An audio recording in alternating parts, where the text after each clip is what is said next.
बिस्मिल्लाहिर्रहमानिर्रहीम। अस्सलाम वालेकुम नाजरीन, आज की वीडियो में बात करेंगे कि इसराइल एक बार फिर मस्जिद अक्सा पर हमला आवर। हमास, अंसारुल्लाह और हिजबुल्लाह की बड़ी कार्रवाई। 4 इसराइली कमांडर्स को मौत के घाट उतारने का प्लान। आलमी जहाद की नई फोर्स ने मजीद कितने फौजी पकड़े? नए जहाद का सामना करने की सलाहियत नहीं इसराइली फौज का। नफ्ताली को पैगाम, इसराइल में नई फौज बन गई। मस्जिद अक्सा में इसराइल का अपना बड़ा गैर कानूनी इकदाम। नफ्ताली बेनेट मुस्लिम दुश्मनी में अंधा हो गया। अक़वाम मुत्तहिदा की धमकियों को भी जूते की नोक पर रख दिया। शेख जरा के अलावा एक और इलाके से भी फलस्तीनियों को जबरदस्ती बेदखल किया जाने लगा। जवाब में हमास भी मैदान में आ गया। हमास की मदद को यमन के अंसारुल्लाह पहुंच गए। मुजाहिदीन की रसाई नफ्ताली बेनेट के महल तक हो गई। आगे चलकर आपको बताएंगे कि हमास की ताकत में अचानक कितना इजाफा कैसे हुआ, जिस पर इसराइल हाई अलर्ट पर चला गया और नफ्ताली बेनेट ने हंगामी मीटिंग में क्या ऐलान किया।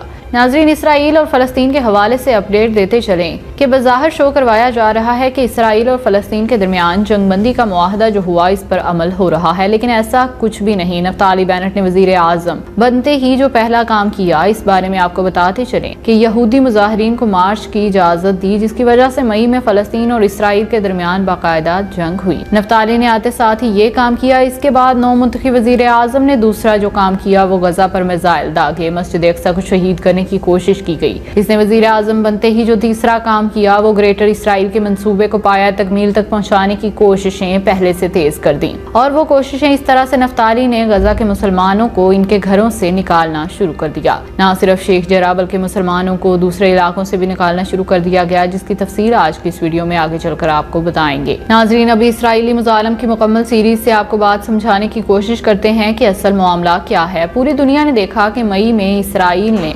फलस्तीन को जिस जंग में झोंका और मासूम बच्चों की जिंदगियों से खेला, इस पर दुनिया के तमाम ममालिक ने इसराइल के इस सेक्शन पर आवाज उठाई। मुस्लिम ममालिक के साथ मिलकर इन तमाम ममालिक ने जो इंसानियत को अव्वल दर्जे पर रखते हैं, इन्होंने इसराइल की मुखालफत की। इसराइल की मुखालफत करने वाले ममालिक में एक मुल्क रूस भी था। प्यूटन ने बाकायदा इसराइल के खिलाफ जंग का ऐलान भी किया। प्यूटन ने कहा था कि अगर इसराइल जंग बंदी नहीं करता तो रूस को मजबूरन इसराइल के खिलाफ एक्शन लेना पड़ेगा। रूस और पूरी दुनिया के प्रेशर की वजह से इसराइल और फलस्तीन के दरमियान जंग बंदी का मुआहदा हुआ, लेकिन इसके बाद इसराइल ने रूस के खिलाफ एक्शन लिया और शाम में रूसी एयरबेस को निशाना बनाया। अब ये गलती तो नेतन्याहू की थी जब वो इसराइल का वजीर आजम था, लेकिन इसकी सजा अब न सिर्फ नफ्ताली बेनेट को बल्कि पूरे इसराइल को मिलने वाली है। जब इसराइल ने रूस की एयरबेस को निशाना बनाया तो नाजरीन, हमने आपको आगाह किया था कि रूस इस बात का बदला जरूर लेगा। और देखें, हकीकत बन गई हमारी बात। हुआ कुछ यूं कि मास्को में इजलास हुआ। रूस ने हिजबुल्लाह के लीडर खालिद मिशाल और हमास के दीगर लीडरान को मास्को बुलाया और रूसी वजीर खारजा सरगई लारूफ ने इनसे मुलाकात की। इस मुलाकात का नतीजा ये निकला कि रूस ने हमास को हर तरह की मदद देने का फैसला किया। इस मुलाकात में ज़राए ने कहा कि रूस ने खतरनाक तरीन मिसाइल हमास के हवाले कर दिए, जिसकी वजह से इसराइल की हवाइयां उड़ गईं। अब इन मिसाइलों से इसराइल राख का ढेर बन जाएगा और वो जुल्म सितम जो इसने फलस्तीनियों और गजा की पट्टी पर किए थे, उन्हें उसकी सजा मिलेगी। हमास की जानिब से ये बात वाज़िया कर दी गई है कि मई में जो जंग इसराइल ने फलस्तीन पर मुसल्लत की, इसमें हमारी जितनी जानें ज़ाया हुई, हम इसराइल से इसका 10 गुना वसूल करेंगे। और अब इसराइल की मात शुरू हो चुकी है। नाजरीन, ये सारी जंग तब शुरू हुई जब इसराइल की जानिब से शेख जरा में फलस्तीनियों से इनके घर जबरदस्ती खाली करवाए जाने लगे। जंग की सूरत हाल तब पैदा हुई जब इसराइली फोर्सेस ने नमाज पढ़ते फलस्तीनियों पर आंसू गैस और रबड़ की गोलियां बरसाई, जिसके बाद हमास ने एक्शन लिया और इसराइली फोर्सेस को भगा दिया। पूरी मुस्लिम दुनिया ने इसराइल के खिलाफ आवाज उठाई। अक़वाम मुत्तहिदा मैदान में आई। मिस्र की सालसी में ये जंगबंदी हुई, लेकिन इसराइल फिर भी बाज न आया और इसने अपनी कार्रवाइयां जारी रखी। इसराइल ने फलस्तीनियों के खिलाफ न सिर्फ शेख जरा में बल्कि अल-बस्तान के इलाके अल सिलवान में भी फलस्तीनियों के घर गैर कानूनी तौर पर गिराना शुरू कर दिए। मशरकी मकबूजा बैतुल मुक़द्दस में शेख जरा के बाद फलस्तीनियों को एक और इलाके से जबरदस्ती बेदखल किया गया। इलाके की नाम नहाद मुकामी हुकूमत ने अल सिलवान में फलस्तीनियों की दुकानें और घर मसमार करने शुरू कर दिए। घरों की मसमारी के खिलाफ फलस्तीनियों ने एहतजाज किया। इस पर इसराइली फोर्सेज ने मुसलमानों पर आंसू गैस और रबड़ की गोलियां चलाई, जिसके नतीजे में 4 फलस्तीनी जख्मी हो गए। नाजरीन, इस वक्त सोशल मीडिया पर सैफ सिलवान के ट्रेंड करने लगा है। सिलवान के इलाके अल-बस्तान में फलस्तीनियों के घर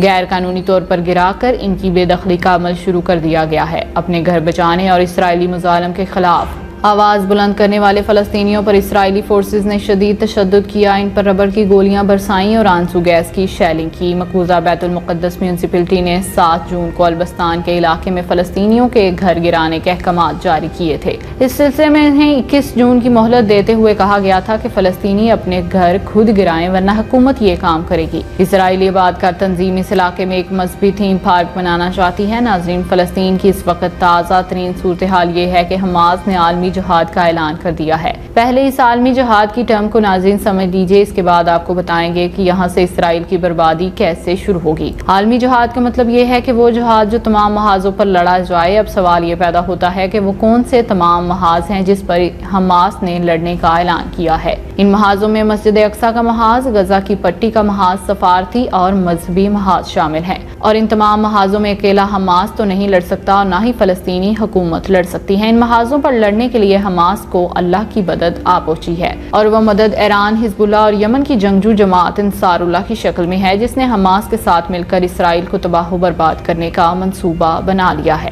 آپ کو بتاتے چلیں کہ نفتالی بینٹ نے گزشتہ چند دنوں میں فلسطین پر ظلم و ستم کے جو باب باندھے تھے اور جو فضائی حملے اسرائیل نے جاری رکھے، ان حملوں میں حماس کا ہیڈ کوارٹر بھی تھا جسے نشانہ بنایا گیا۔ اس کے بعد تو جیسے حماس نے اسرائیل کی بولتی ہی بند کر دی۔ حماس نے اسرائیل کو عبرت کا نشان بناتے ہوئے کئی اسرائیلی ڈرون مار گرائے۔ ادھر سے حزب اللہ اور نو منتخب ایرانی صدر نے جنگ کا اعلان کر دیا۔ حزب اللہ نے حماس کے ساتھ مل کر حملوں کا منصوبہ بنا لیا ہے۔ اس سے اسرائیلی وزیر اعظم نفتالی بینٹ کے بھی ہوش اڑ گئے ہیں۔ ناظرین، یہ تھی آج کی پوری خبر۔ اس حوالے سے اب آپ کیا کہتے ہیں؟ کمنٹ سیکشن میں اپنی رائے کا اظہار ضرور کیجیے گا۔ اب تک کے لیے اتنا ہی۔ جزاک اللہ۔